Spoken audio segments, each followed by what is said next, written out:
Elhamdülillahi Rabbil alemin. Ve salatu ve selamu ala seyyidina Muhammedin ve ala alihi ve ashabihi ecma'in. Allahümme allimna ma yenfa'na ve enfa'na bima allamtana ve zidna ilmen nafi'an ya kerim. Amine ya mu'in. Biz Al-Muhtasarul Qudri kitabından ötüp жатқан сабағымызды ары қарата жалғастырамыз. Өткен сабағымызда жылқының зекеті туралы біздің Ханафи мазхабындағы үкімдерді талдаған болатынбыз. Жалпы жылқыдан зекет беріле ме, берілмей ме? Не деп өттік біз өткен сабақта? Беріледі дедік пе, берілмейді дедік пе? Беріледі дедік. Бұл жерде имам Ағзам Абу Ханифаның екі шәкірті бар. Имам Мұхаммад және имам Юсуф.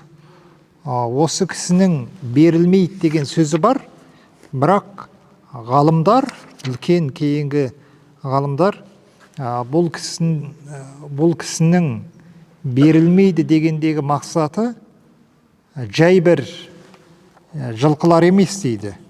Бұл жердегі қандай жылқылар? Жаңағы соғысқа мінуге дайындап отқан жылқылардан зекет берілмейді деп айтқан деген ғалымдардың сөзі бар екен. Бұл кісінің жаңағы екі шәкірттің пәтуасына қатысты. Яғни сөздің қысқасы жылқыдан біз алдыңғы сабақтарымыз айтқандағыдай абзал болғаны жылқыдан да зекет беру керекпіз. Жылқысы болған адамдар оның зекетін шығару керек. Дафу'л қиммати фи зака. Жалпы зекетте біз осы уақытқа дейін белгілі мөлшерде мал беру керек, тайынша беру керек, қой беру керек деген сияқты үкімдерді айтып келдік. Енді бір адам мысалы 40 қойдан қанша қой зекет береді? 120 қойдан қанша қой зекет береді? Бір қой зекет береді. Түсінікті ме? 121-ге барған кезде қанша қой зекет береді? 2 қой зекет береді. 121-ге барғанда 2 қой зекет береді. Енді бір адам қой бергісі келмейді. Құнын бергісі келеді. Дұрыс па? Құнын бергісі келеді. Жылқының зекеті болсын, мысалы, сиырдан 30 сиырға барған кезде бір тайынша зекет беру керек. Ол адам сол малын емес, соның құнын бере салса, бір қой зекет парыз ол адамға, бір қойдың ақшасын берсе, бір тайынша зекет парыз ба, соның ақшасын берсе, бола ма, болмай ма дейді. Жалпы. Оның шарттары бар. وَيَجُوزُ دَفْعُ الْقِيمَةِ فِي الزَّكَاتِ. Зекетте сол малдың құнын беруге болады. Шариғатымыз оған рұқсат еткен. Тура сондай ұшырда да болады. Мысалы, сіз жерге бидай ексеңіз, жүгері ексеңіз, күріш сондай сияқты нәрселерді ексеңіз, оннан бірін сіз зекет ретінде шығару керексіз ғой. Дұрыс па? 100 тонна алсаңыз, оннан бірі ұшыр, оннан бірі не кетеді? Зекетке кетеді. Ол ұшыр болып кетеді. Ненің зекеті? Оны біз жеке өзіне тоқталамыз, егістік дақылдарының зекеттеріне. Енді қараңыз. Осында да құнын беруге болады, бағалап. Мысалы, нәзірдің де құнын беруге болады екен. Егер бір адам мен осындай бір жақсылыққа кенелсем, бір қой құрбан шалам десе, соның құнын бере салуға болады. Яғни жаңағы шалам деген нәзір еткен нәрсесінің құнын беруге болады. Түсінікті ме? Бірақ неде құрбан айтта болмайды. Мысалы, бір адам құрбан шалу керек, құрбан айт келді, ол өзі шалмай құрбанды. Болды, мен жаңағы 80 000 теңге бір қойдың құнын садақаға шығара салам деу арқылы мойыннан құрбанның уәжіптігі түспейді екен. Сіз құрбанды өзіңіз шалу керексіз. Бірақ бұл зекетте болады. Енді мынандай мәселе бар бұл жерде. Бір адам мынау зекеттің парыз болған кезі бар, және зекетті шығаратын уақыттағы баға бар. Екеуі екі бөлек нәрсе. Мысалы, бір адамның وتعتبر القيمة يوم الوجوب عند الإمام وقال يوم الأداء. Жақсы, сіздің 40 қойыңыз бар дейік. 40 қойыңыз бар. Сіз сол бір қой зекет беру керексіз, соның құнын сіз ақшамен бергіңіз келіп тұр, қоймен емес. Енді осы кезде, сіз осы жылы, мысалы, қазір тамыз айы ғой. Тамыз айында сізге, мысалы, өткен жыл тамыз айында сіздің малыңыз 40-тан асып, бір қой сізге зекет парыз болды. Бір жыл айланғаннан кейін не болады? Осы жылы тамыз айында сізге міндет болады оны беру. Енді дейді, қай кездегі бағамен беру керек бұны? Сіз өткен жылы парыз бола бастаған кездегі, өткен жылы тамыз айындағы бір қойдың құны мысалы 60 мың теңге болуы мүмкін. Бірақ бір жылдан кейін, осы жыл тамыз айында беру керексіз осы жылы. Сол кезде қойдың құны 80 мың болып кеткен болуы мүмкін. Тура сондай бағадағы қойдың құны. Сіз парыз бола бастаған кездегі құнмен бересіз бе? Не болмаса, беру керек болған бір жыл толғаннан кейінгі малдың бағасымен бересіз бе дейді, ақшаны. Енді бұл жөнінде біздің мазхаб имамдарымызда екі жағдайға рұқсат берген. Дұрыс па? Яғни, мынамен берсеңіз де болады, мынамен берсеңіз де болады, өзіңіздің жағдайыңызға қарата. Бір адам айтуы мүмкін, өткен жылы осындай бір зекетке арнап қойған осындай қойдың құны 60 мың теңге болатын. Биыл мүмкін 80 мың теңге болуы мүмкін. Мен өткен жылғы бағамен берем десе, болады беруге. Бір адам айтуы мүмкін, жоқ, мен осы жылғы бағамен берем. Дұрыс, өткен жылы кішкене малдың бағасы төмен болды, 60 мың теңге болды. Бірақ осы жылы тура сол қойдың құны 80 мың теңге болып тұр, 100 мың теңге болып тұр. Сонымен берем десе де, оған пәтуа бар біздің мазхабта. Түсінікті? Яғни екеуі де дұрыс. Түсінікті ме? Екеуі де дұрыс. وفي السوائم يوم الأداء إجماعا. Бұл енді қарасаңыз,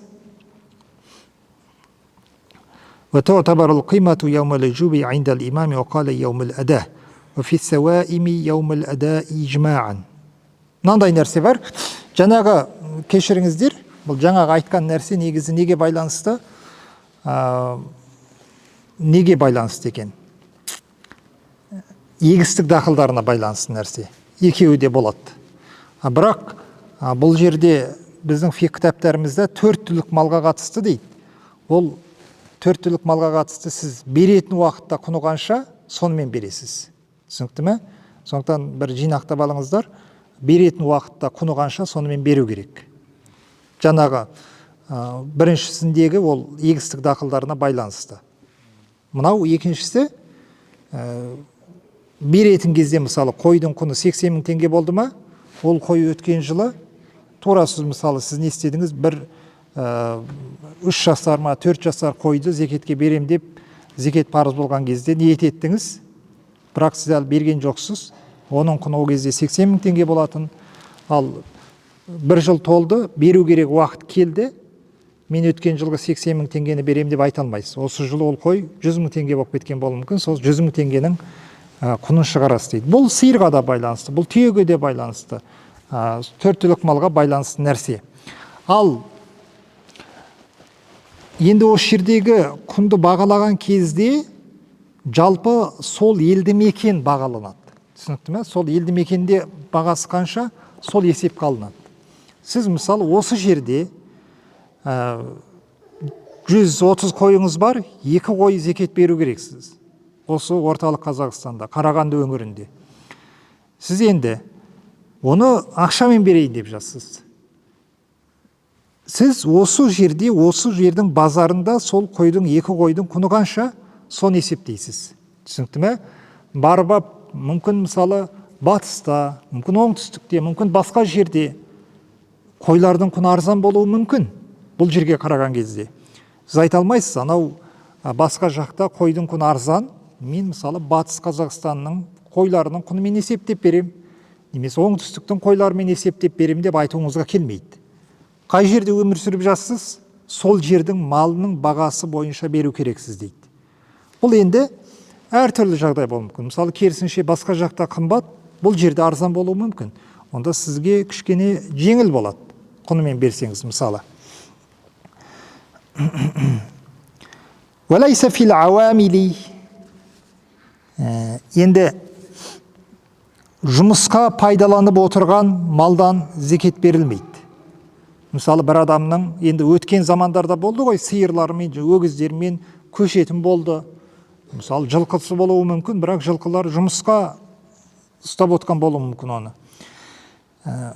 Олар жайылымда болса да, қолға қарап отырмаған, жайылып жүрген мал болса да, олардан зекет берілмейді. Жұмысқа пайдаланып отқан нәрсе болса. Уәл хауамили дейді. Уәл хауамили, мысалы, жаңа жоғарыда айтқанымыздай, жүк арту үшін ұстап отырған түйелер болуы мүмкін, жылқылар, өгіздер болуы мүмкін. Уәл алуфати, тура сондай иесі жылдың жартысында немесе жылдың жартысынан көп қолда жем беріп, шөп беріп, қолға қарап тұрған малдар болатын болса, одан зекет берілмейді. Сіздің мысалы, сіздің 40 сиырыңыз бар, бірақ қолға қарап тұр бәрі. 7 ай бойы сіз оны не істейсіз? Қолға жем беріп, шөп беріп, қолмен тамақтандырып, көректендіріп жатсыз. 3-4 ай жайылымда болуы мүмкін.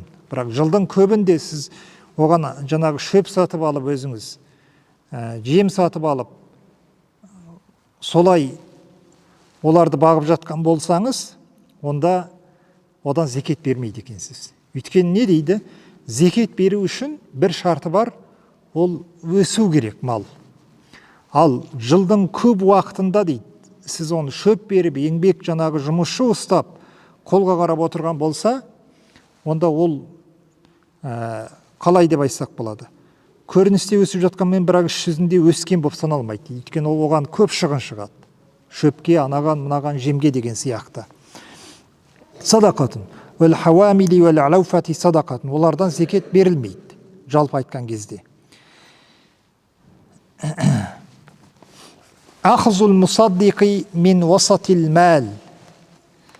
Жалпы зекет жинаушы адам малдың орта деңгейінен алады дейді. Дұрыс па?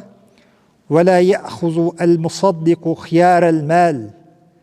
Садақа зекет жинаушы адам зекет малының ең жақсысын алмайды. Бар біреудің малын сіз мен зекет жинап жүрім деп арасынан ұстап ал деген кезде ең семізін, ең жақсысын алмайсыз. Вәлә рузалатаху. Не болмаса ең төменін алмайсыз дейді. Ваяхузул васата минху. Соның малдың орта деңгейін алады. Малды жалпы үшке бөледі. Жақсы, семіз мал, арық, көтерем мал, жүре алмай жүрген. Және орта деңгейдегі мал. Дұрыс па? Арықта емес, семіз емес, үлкен де емес, кіші де емес сияқты. Сіз не істемейсіз? Ең жақсысын алмайсыз барып. Не болмаса ең нашар көтерем болып жүргенін алмайсыз. Ортасын аласыз. Не үшін? Өйткені ең жақсысын алып кетсеңіз, малдың иесі зиянға ұшырайды. Көтерем болып, жығылып, сүрініп жүре алмай жүрген тоқтыны бір нәрсе серкешті алсаңыз, оны сіз зекет деген нәрсе кедей фуқаралардың, фақирлердің ақысы ғой ол. Оны сіз кімге апарып бересіз оны? Сойсаңыз етке жарамайды. Дұрыс па? Сатсаңыз ешкім алмайды оны. Оның фақирлердің, кедейлердің, жағдайы жоқ адамдардың ақысы бұл. Сондықтан олардың да игілігіне жарамағандықтан сіз ортасын алу керексіз дейді. Екі жақты қарап отырып, ортасын алу керек екенсіз. Вәлә яхузул мусаддиқу хияр әл-мәл, вәлә рузалатаху, вә яхузул васата минху. ومن كان له نصاب فاستفاد في أثناء الحول من جنسه ضمه إليه وزكاه به. Жалпы бір адамның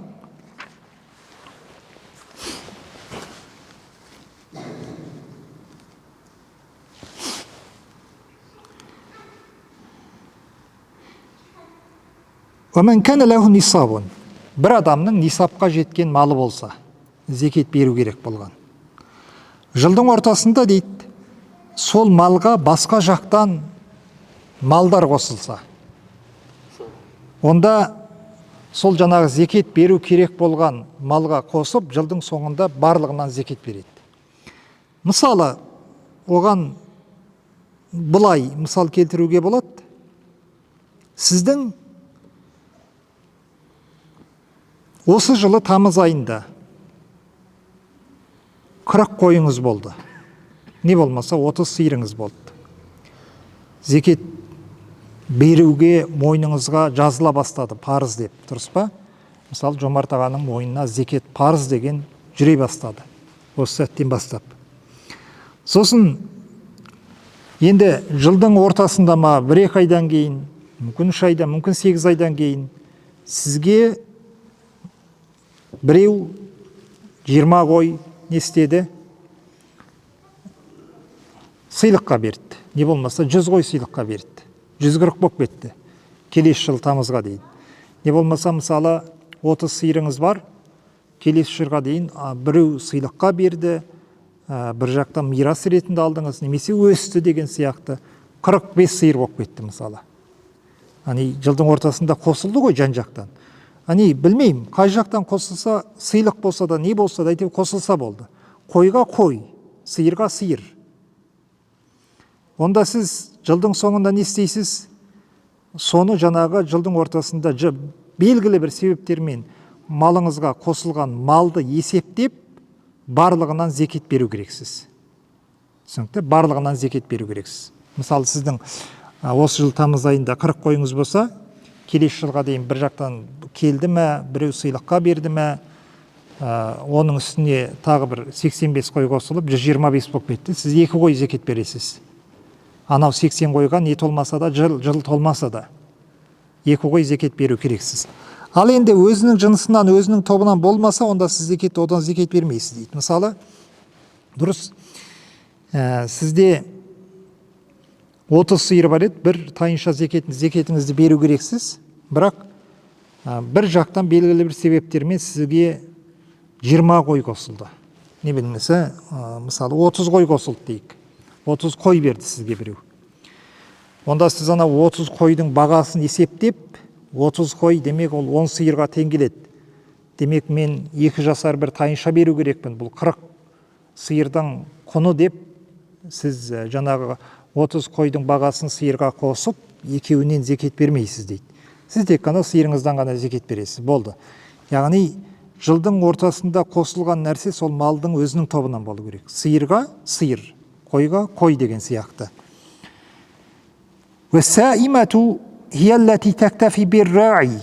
Жалпы жайылымдағы мал деп нені айтамыз? Бұл жылдың көп бөлігінде, жылдың көп бөлігінде дала жайылымында шөппен қоректенетін малға айтылады. Жылдың көп бөлігінде. Түсінікті ме? Өйткені дұрыс, біз жылдың көп бөлігінде деп айттық, себебі 1 ай, 2 ай, 3 ай, 4 ай, 5 ай, мысалы 5,5 ай малды қолға ұстауы мүмкін, бірақ одан басқа уақыттарда дала жайылымында болуы мүмкін. Ондай жағдайда, егер жылдың аз бөлігінде қолға ұсталған болса, одан зекет беріле береді.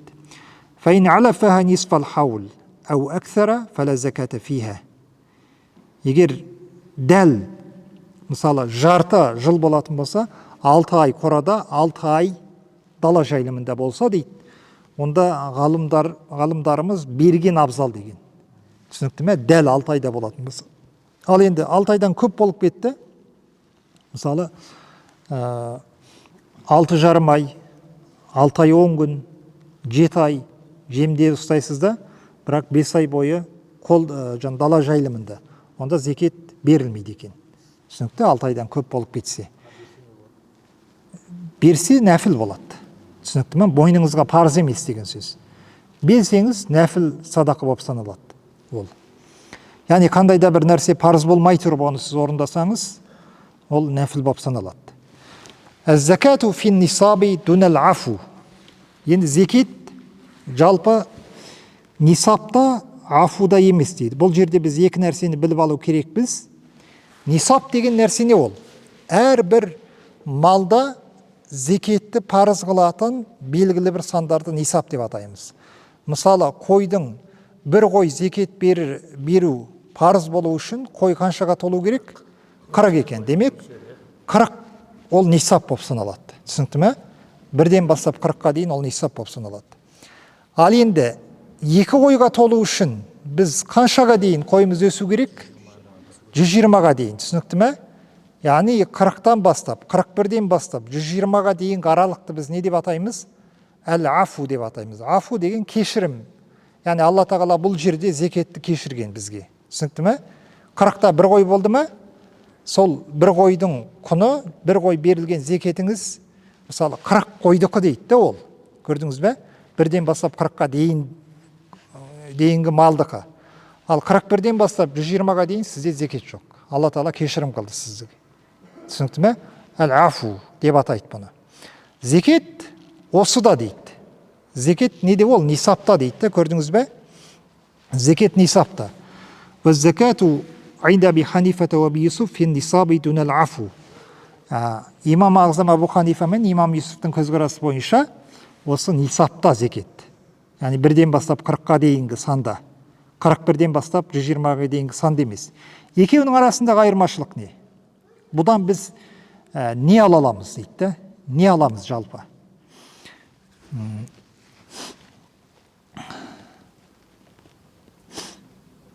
Мысалы, бұдан біз мынандай үкім шығарамыз, бұл айтып атқан сөзімізде. Бір адамның мысалы 115 қойы, мысалы 80 қойы болды деп атайықшы. 80 қойы болды бір адамның. Ол адам 80 қойдан қанша зекет беру керек? Бір қой зекет беру керек, дұрыс па? Белгілі себептермен сатты, бір нәрсе болды, Алла сақтасын, жұт болды, біріне ауру болды, бір нәрсе себептермен ол адамның 40 қойы жоқ болып кетсе. Қанша қой қалады қолында? Бір жылдан кейін. Қанша қой қалады? 40 қой қалады ғой. Ол адам қанша қой зекет беру керек? Бір қой зекет беру керек. Түсінікті ме? Ар жағындағы анау, мысалы 41-ден бастап 120-ға дейінгі аралықтағы сандардың бар жоғалып кетуі дейді ол. Әсер етпейді дейді бір қойға. Көрдіңіз бе? Бір қойға әсер етпейді. Ал егер біз бұл жөнде де көзқарас бар. Мысалы, имам Мұхаммад пен Уақала Мұхаммад тәжиу фихима, имам Мұхаммад пен имам Мұсавардың көзқарасы бар. Ол жерде дейді, зекет 120 қой ма, 120 қойдың бәрінде парыз дейді. Анау бір қой бәрінің орнын басады дейді. Қай жағынан? Оны біз былай жазсақ болады. Жаңағындай жағдай болса, мысалы, 80 қой бар бір адамның. Зекет парыз болды. Жылдың ортасында, мысалы, 40 қой жоғалып кетті, бір нәрсе болса дейді. Онда сіз анау бір қойдың дейді, жартысын бересіз дейді ол жерде. Көрдіңіз бе? Бір қойдың жартысын бересіз деген ғалымдарда болған. Бірақ сіздер жаңағы бірінші көзқарас ұстап алыңыздар, зекет нисапта болады. Түсінікті ме? Нисапта болады. Сіздің 35 сиырыңыз бар, 5 сиырыңыз бір нәрсе болды, бәрібір сол бір тайынша бере бересіз. 30 сиыр болып тұрса болды. 5 сиыр оған әсер етпейді, жоғалып кеткені. وَإِذَا هَلَكَ الْمَالُ بَعْدَ أُجُوبِ الزَّكَاةِ. Зекет уәжіп болғаннан кейін адамның малы апатқа ұшырап, қолындағы зекет парыз болған мөлшері жоғалып кететін болса, сақатат. Онда зекет адамның мойнынан түседі дейді. Зекет мойнынан түседі. Бір адамның 30 сиыры болды, белгілі себептермен келесі жылға дейін жетпей, ол 20 сиыр болып қалды. Түсінікті ме? 20 сиыр болып қалды. Ол адам одан зекет бермейді. Бір жылға толмай, ол азайып кеткен болса. Енді бұл жерде мынандай нәрсе бар. Бүкілі жоғалып кететін болса, мысалы 5 түйесі бар, не болмаса 30 сиыры бар, бүкілі жоқ болып кетті. белгілі себептермен сондай болуы мүмкін. Ол адам зекет бермейді, мойнынан түседі. Ал енді белгілі бөлігі ғана жоғалып кететін болса дейді, онда сол мөлшерде ғана не болады? Мойнынан түседі. Жаңа мен жоғарыда айтқандай, 30 сиырдан бір тайынша беру керек, ол адамның 20 сиыры жоқ болды жылдың ортасында. Жоғалып кетті, бір нәрсе болды. Яғни бұл жерде жоғалып кетті дегеннен мақсат адамның өзінің себебінен емес, бір табиғи апаттармен, түсінікті ме? Ауру болды, біреу ұрлап кетті деген сияқты. 20 сиыр жоғалып кетсе, онда сол тайыншаның құнын үшке бөледі. 30 өзі 3 қой, 10 үшеу ғой. 3-ке бөліп, сол оннан бір бөлігінің құнын ол зекетке беру керек. Түсінікті ме? 10 сиыр қалды ғой. Ол 30-дің 3/1 ғой сол. Соның 3/1-ін, құнның 3/1-ін зекетке беру керек дейді. Ал бүкілі жоғалып кетсе еш нәрсе бермейді. Бұл жерде асын сызып тұрып айтты, табиғи апаттардан өзінің себебі болмай, сол малы шығынға ұшыраса. Егер ол өз себебімен шығынға ұшырататын болса малды, сатып жіберді. Дұрыс па? 30 сиыр болды, сатып жіберді. 40 қойы болды, өз сатып жіберді ол малын. Уәжіп болғаннан кейін, зекет парыз болғаннан кейін. Онда ол адамның мойнынан зекет түспейді. Толық беру керек. Өйткені дейді, сізге зекет парыз болғаннан кейін 30 сиырдан бір сиыр мойныңызға парыз болғаннан кейін бір тайынша. Сол бір тайынша сіздің мойныңызда аманат болып қалады. Түсінікті ме? Ол Құдайдың аманаты. 40 қойға толды ма? Бір қой сіздің мойныңызға Құдайдың аманаты. Аманат деп не үшін айтып жатырмын мен? Аманат деген нәрсе өзі мынандай болады. Біздің шариғатымызда аманаттың өзіндік үкімі бар. Мысалы, шариғат бойынша, дініміз бойынша, сіз біреудің затын сұрап алсаңыз егер, не нәрсені көп сұрап аламыз біз біреуімізден, достарымыздың арасынан? Ақша емес, басқа бір затты айтыңыздар. Не нәрсе алуымыз мүмкін? Көлік, дұрыс па? Қолданып тұруға көлік алуымыз мүмкін. Енді сіз сол көлікті үйіңізге түнде әкеп қойдыңыз, үйіңіздің жаңағы гаражға кіргізген жоқ, соны сыртқа қойдыңыз. Соны доңғалағын ба, айнасын ба біреу ұрлап кететін болса, оны сіз төлеу керексіз ба негізі? Төлейтін де жағдай бар, төлемейтін де жағдай бар. Егер сіз оны өзіңіздің жаңағы үйіңіздің есік алдына, өзіңіздің машинаңыздың қоятын жеріне қоймай, далаға, жолдың шетіне қойып кетсеңіз, сол жерде ол машинаның айнасын, доңғалағын біреу ұрлап кететін болса, сіз оны төлеу керексіз. Түсінікті ме? Оны төлеу керексіз. Аманат. Ал егер де гаражға кіргіздіңіз, өзіңіздің күнделікті машинаңызды қойып жүрген жерге қойдыңыз, дұрыс па? Соған қарамастан ұры түсіп бір нәрсе болып, машинаның белгілі жерлеріне зиян келтіретін болса, сіз төлемейсіз сонда. Неге? Өйткені ол сіз барлық мүмкіндігіңізді қолдандыңыз, түсінікті ме?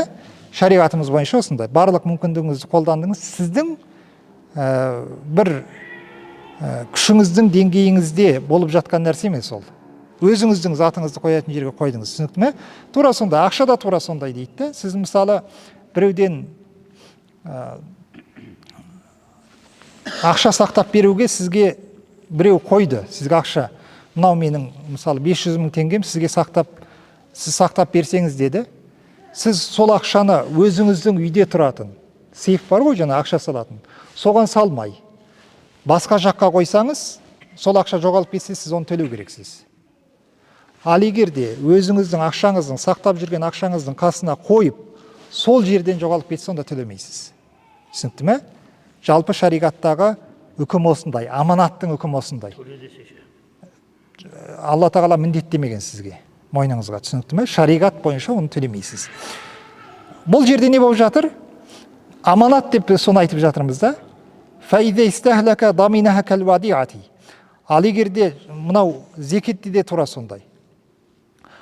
Адам өз себебімен оны жоқ қып бір белгілі бір кемістіктерге ұшырататын болса, онда оны төлеу керек дейді. Жаңағы не сияқты, біреуден машина сұрап алғаныңыз сияқты, сіз оны дұрыс қарамағандықтан ұрлады, ақша сақтап беруге қойды сізді, сіз оны дұрыс жерге қоймағандықтан оны ұрлап кетті. Сіз оны төлеу керексіз дейді. Егер дұрыс жерге қойсаңыз, сонда да болмай, ол нәрсе жоғалып зиянға ұшырайтын болса, оны сіз төлемейсіз. Зекетте де тура сондай. Сіз малыңызды дұрыс қарап жүрдіңіз, бірақ белгілі табиғи апаттармен малыңыз жоқ болып кетті. Онан зекет мойныңызға парыз болмайды, түсіп кетеді. Ал өзіңіздің себеппен, түсінікті ме? Өзіңіздің кемістік себеппен, немесе өзіңіз сатып жібердіңіз малды, онда зекет мойныңызда тұра береді. Сондықтан бұл дінімізде аманат деген нәрсе өте маңызды нәрсе. Біздің ғалымдарымыз аманатқа мынандай таным берген. Аманат деген нәрсе не дейді ол? Риаятул важиби шар'ия ва такалиф ала нахви аллази амара Аллаху бихи.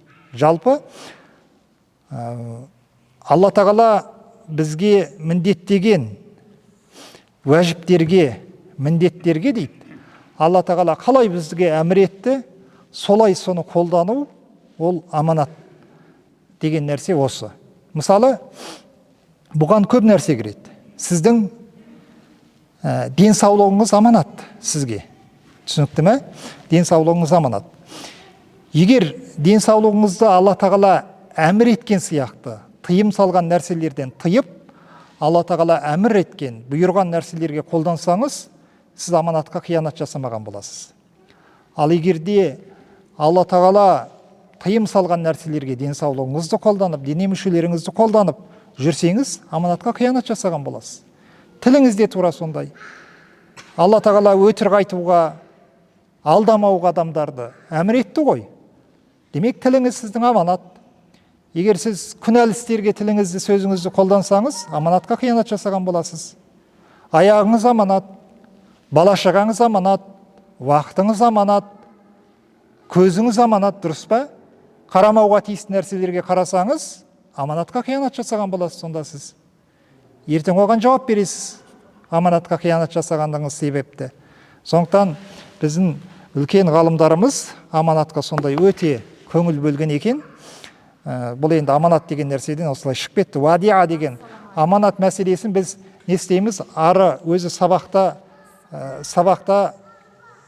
не істейміз? Тағы да тоқталамыз сабаққа.